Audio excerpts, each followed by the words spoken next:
One of the things that is discussed in our marriage preparation sessions is the differing roles of the husband and the wife. The couple is encouraged to discuss aspects of their married life and how they might divide responsibilities or take leadership roles. Well, now that may sound a little old-fashioned, but we might be surprised to hear some of the current thinking on today's modern marriages.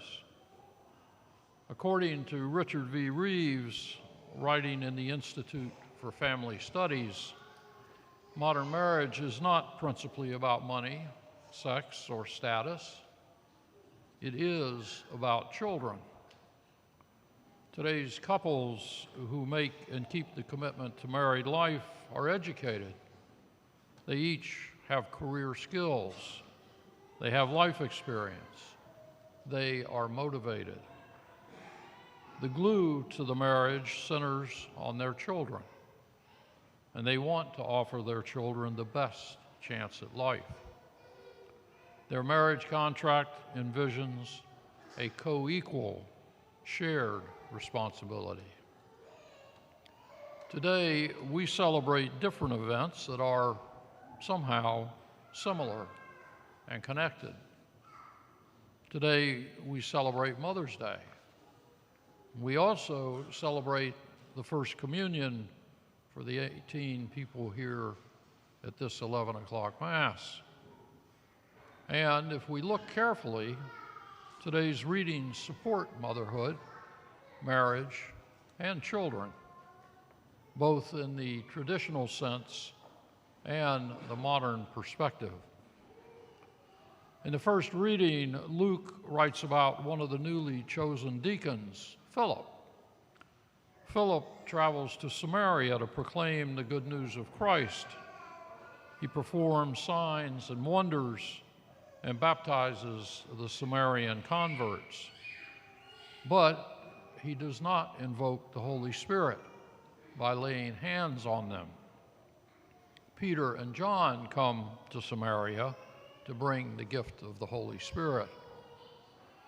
The reading reminds us of the differing responsibilities of those who have committed their life to the church, but it also reminds us of the realities of the division of responsibilities between the wife and the husband in a committed marriage. In the second reading, Peter writes that the followers of Jesus should have a clear understanding of their belief and be ready to explain it to others. Peter tells his audience that being true to Jesus might not always be comfortable, yet truth is never false, and adhering to the truth leads one to life in the Spirit. The reading suggests clarity in our own beliefs and faithfulness to the truths of Christ. It also recalls the necessity that spouses discuss and agree on what is best for their children and what is always true for their families. In the Gospel, Jesus tells the apostles that life in the truth, that is, life that follows Jesus' commandments, guarantees that the advocate, the Spirit, will always accompany us. Jesus also assures us that we are not orphans, but are accompanied by him throughout our lives. The idea of dwelling in Jesus and Jesus dwelling in us reflects the eternal connection that Jesus promises to those who follow him. Today, this teaching of Jesus remains true in our own church and community as we share and experience that connection each week in the Eucharist and here at First Communion. In today's family, the couple who discusses and agrees on their truths, teaching those truths to their children, provides a companion, a guidebook of commandments that the children can use throughout their lifetime. In this connection, the children live in their mother and father, and the mother and father live in their children. Mother's Day focuses our attention on the special part that mothers play in their marriage and the lives of their children. Mothers love their children because the child is part of the mother, both physically and spiritually. Mothers provide the lessons in nurturing, compassion, and mercy. They are the healers who know just how to fix a scrape. They are the social experts, teaching how one should act in public.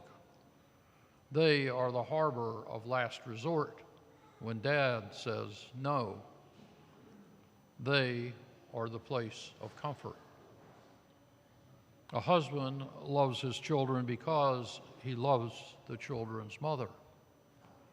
Children know this, and they seek his approval throughout their lives. Today, these mothers and fathers, these families, come to participate as their children experience the true presence of Jesus in their first communion. Jesus says to the apostles, "On that day, you will realize that I am in my Father, and you are in me, and I in you." Marriage, relationship, clear truths, compassion, mercy, leadership, connection, commitment, comfort.